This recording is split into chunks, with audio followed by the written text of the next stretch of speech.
요한일서 4장 19절에서 5장 3절까지 읽도록 하겠습니다. 저와 번갈아 교독하고 함께 읽겠습니다. 우리가 사랑함은 그가 먼저 우리를 사랑하셨음이라. 누구든지 하나님을 사랑하노라 하고 그 형제를 미워하면 이는 거짓말하는 자니 보는 바 그 형제를 사랑하지 아니하는 자는 보지 못하는 바 하나님을 사랑할 수 없느니라. 우리가 이 계명을 주께 받았나니 하나님을 사랑하는 자는 또한 그 형제를 사랑할지니라. 예수께서 그리스도이심을 믿는 자마다 하나님께로부터 난 자니 또한 낳으신 이를 사랑하는 자마다 그에게서 난 자를 사랑하느니라. 우리가 하나님을 사랑하고 그의 계명을 지킬 때에 이로써 우리가 하나님의 자녀를 사랑하는 줄을 아느니라. 하나님을 사랑하는 것은 이것이니 우리가 그의 계명들을 지키는 것이라. 그의 계명들은 무거운 것이 아니로다. 아멘. 성령님을 통해 우리는 예수를 그리스도라 하나님의 아들이라 시인하며 성령님을 통해 하나님이 내 안에 거하심을 깨닫게 됩니다. 하나님의 사랑을 알고 우리가 주를 믿었으니 하나님의 사랑을 아는 자는 하나님이 그 안에 나도 하나님 안에 거하게 됩니다. 이러한 사랑의 관계가 끈끈하면 끈끈할수록 우리는 종말의 심판을 전혀 두렵지 않고 담대하게 나아갈 수 있습니다. 이 사랑은 두려움을 쫓아내고 모든 것을 할 수 있게 만듭니다. 그러나 우리가 여전히 두려움 가운데 있다면 하나님과 친밀한 사랑의 관계를 맺지 못했다는 증거입니다. 오늘 본문은 하나님의 사랑하는 것과 그로 인한 하나님 말씀의 순종 그리고 형제 사랑으로 이어지는 과정을 살펴보도록 하겠습니다. 계속 여러분이 듣기에 같은 이야기가 반복되는 느낌이 들 수 있지만 조금씩 미묘하게 내용이 확장되는 것을 볼 수 있습니다. 제가 요한일서 서론에서도 말씀드린 대로 이것이 요한 일서의 특징이기 때문에 기승전결에 익숙한 여러분들은 좀 복잡하게 여겨질 수 있을 것입니다.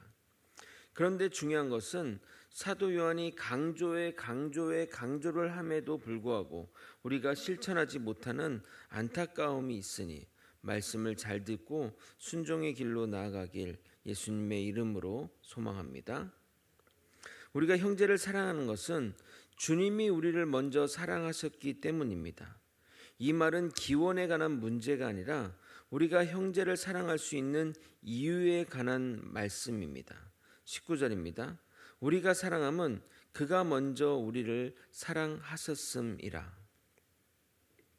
유명한 뇌과학자인 카이스트 김대수 교수님이 한 방송에서 하는 이야기를 듣고 깨달은 것이 있습니다. 사람의 감정과는 달리 뇌는 절대적으로 자신의 몸을 최우선으로 하게 디자인되어 있어서 인간이 이기적으로 행동하는 것은 본능에 아주 충실한 행동이라는 것입니다. 뇌는 그렇게 행동하도록, 그러니까 내 몸을 지키고 내 몸을 위하는 것으로 설계되어 있고 다른 이들은 완전한 타인 또는 심하면 적으로 간주한다고 합니다. 그런데 우리가 이타적인 마음 또 남을 위해 희생하는 것은 어떤 작용에 의한 것일까요? 뇌가 기능이 잠시 마비되어 가슴이 시키는 대로 하는 것일까요? 뇌과학자가 말하기를 여러 가지 학습과 교육 그리고 경험을 통해서 뇌에서 타인을 남으로 인식하지 않고 나로 인식해서 그런 일이 가능해진다고 말합니다. 즉 확장된 나로 인식해서 나를 위한 행동을 내가 지시한다는 것입니다. 저는 이 이야기를 들으면서 그렇지, 인간은 남을 사랑할 수 있는 존재가 아니지. 아기만 보더라도 자신만 알고 자신만을 위하는 것인데 인간은 그처럼 이기적인 존재이지. 그러나 주의 사랑이 그에게 전이되어 그런 타인을 위한 사랑을 하게 된다는 생각이 들었습니다. 그러므로 우리가 타인을 위한 사랑은 하나님의 사랑에 근거하여 가능한 것입니다. 그러기에 하나님을 사랑한다고 말하면서 형제를 미워하면 하나님의 사랑이 그의 안에 없다는 것이기에 하나님을 사랑한다는 말이 거짓말이 되는 겁니다. 그러면서 중요한 메시지를 전합니다. 형제를 사랑하지 못하면서 보이지 않는 하나님을 어떻게 사랑하겠냐고 묻는 것입니다. 20절을 한번 다시 읽어드리도록 하겠습니다. 누구든지 하나님을 사랑하노라 하고 그 형제를 미워하면 이는 거짓말하는 자니 보는 바 그 형제를 사랑하지 아니하는 자는 보지 못하는 바 하나님을 사랑할 수 없느니라. 눈에 보이는 형제도 사랑하지 못하는데 보이지 않는 하나님을 사랑하겠냐며 사도 요한은 우리를 직격합니다. 저희 가족은 누나랑 저가 이제 두 남매가 가족인데 둘 다 누나는 사모로 저는 목사로 주일을 감당하고 있습니다. 그런데 우리 가족 중에 아버지가 예수님을 믿지 않으셨습니다. 76세의 나이까지 믿지를 않았는데 정작 우리는 다른 사람들에게 복음을 전하고 그 사람들을 전도하려고 노력하는데 부모가 정작 아버지가 믿지 않으니 여러 가지로 마음이 불편하고 힘들었습니다. 누군가 저에게 아니 당신은 당신의 아버지도 전도 못하면서 무슨 다른 사람을 전도하겠냐고 말한다면 정말 한마디도 못했을 것입니다. 그런데 참 감사하게 77세에 아버님은 예수님을 영접하게 되었고 저와 우리 누나는 마음에 큰 짐을 덜게 되었습니다. 생각해 보십시오. 자녀가 다 주일을 하는데 그 아버지가 믿지 않는다면 참 문제가 아니겠습니까? 마찬가지로 눈앞에 보이는 형제를 사랑하지 못하면서 어떻게 하늘에 계신 보이지 않는 하나님을 사랑할 수 있냐 이 말입니다. 반대로 보이지 않는 하나님을 사랑하는 자라면 보이는 형제를 사랑하는 것은 당연한 거라고 21절에 말하고 있습니다. 21절은 이렇게 말합니다. 우리가 이 계명을 주께 받았나니 하나님을 사랑하는 자는 또한 그 형제를 사랑할지니라. 이어서 사도 요한은 형제 사랑의 근거를 다른 차원에서 언급하고 있습니다. 5장 1절을 여러분이 한번 읽어보도록 하겠습니다. 함께 읽겠습니다. 시작. 예수께서 그리스도이심을 믿는 자마다 하나님께로부터 난 자니 또한 낳으신 이를 사랑하는 자마다 그에게서 난 자를 사랑하느니라. 예수님이 우리의 구세주이심을, 우리의 그리스도이심을, 메시아이심을 믿는 자는 하나님이 난 자, 즉 하나님의 자녀입니다. 자녀가 부모를 사랑하는 것이 당연하듯이 우리가 우리 낳으신 하나님을 사랑하면 하나님이 낳으신 다른 자녀, 즉 우리의 형제를 사랑하는 것이 당연합니다. 우리가 이 땅에서 만나는 믿음의 형제는 남이 아니라 하나님을 부모로 한 형제입니다. 요즘은 형제 간에도 서로 반목하고 미워하기도 하지만 누구보다 믿을 만한 사람은 형제 자매 아닙니까? 인식의 변화가 행동의 변화로 이어지는 것입니다. 그러면 우리가 형제를 사랑할 사람인지 어떻게 증명할 수 있겠습니까? 물론 그 믿음을 증명할 필요는 없습니다. 내 믿음을 누군가 내세워 자랑할 이유도 없습니다. 그러나 우리 스스로는 내 믿음을 점검할 필요가 있습니다. 그래서 내가 하나님의 자녀인지, 그래서 하나님의 계명을 지키려고 하는지, 그로 인해 형제를 사랑할 수 있는지 확인할 수 있다는 겁니다.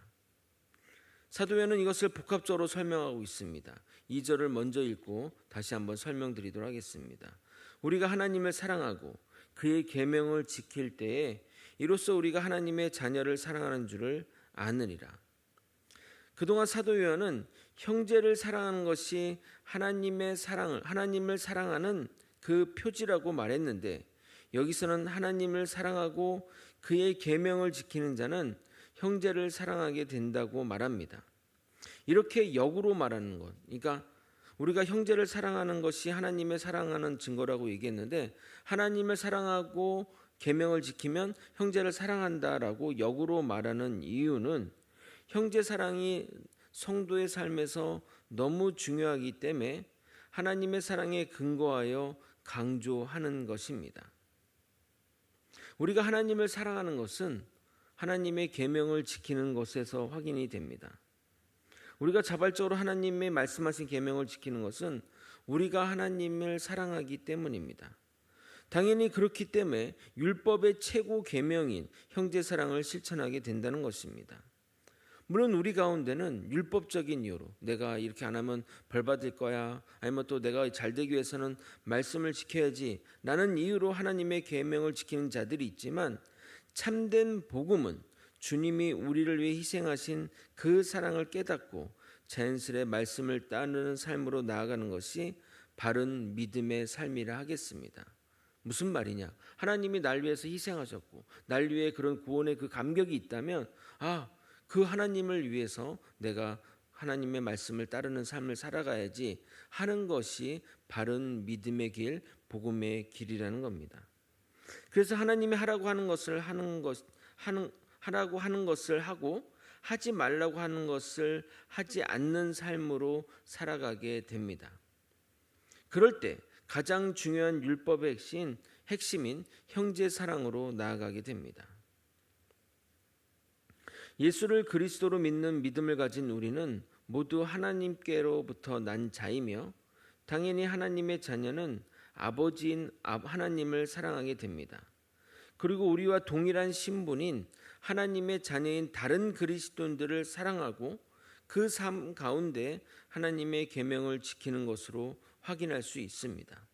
그래서 종합해 보면 예수를 그리스도로 믿는 자는 첫 번째, 하나님을 사랑하게 되고, 둘째, 하나님으로 난 다른 그리스도인들을 사랑하게 되고, 마지막으로 하나님의 계명을 지키게 됩니다.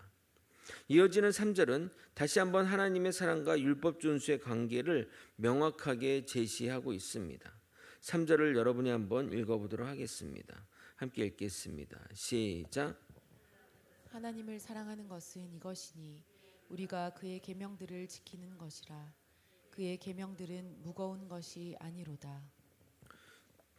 그러니까 우리가 하나님을 사랑하는 것, 우리가 하나님을 사랑하는 것을 입술로 하나님 사랑합니다, 하나님밖에 없어요, 그것도 물론 하나님을 사랑하는 거지만, 그 사랑하는 것을 행동으로 나타나는 것이 하나님의 말씀을 지키는 것이라는 겁니다. 이해되십니까? 그리고 그 하나님의 계명 중에 핵심 계명이 뭐죠? 형제를 사랑하라고 했잖아요. 하나님 사랑, 이웃 사랑을 얘기했잖아요. 그러니까 계명을 지키는 자는 형제 사랑으로 자연스럽게 나아간다는 것입니다. 근데 우리가 착각하는 것이 있으니 하나님의 계명을 지키는 것이 어렵다고 하는 생각입니다. 그러나 그렇지 않습니다.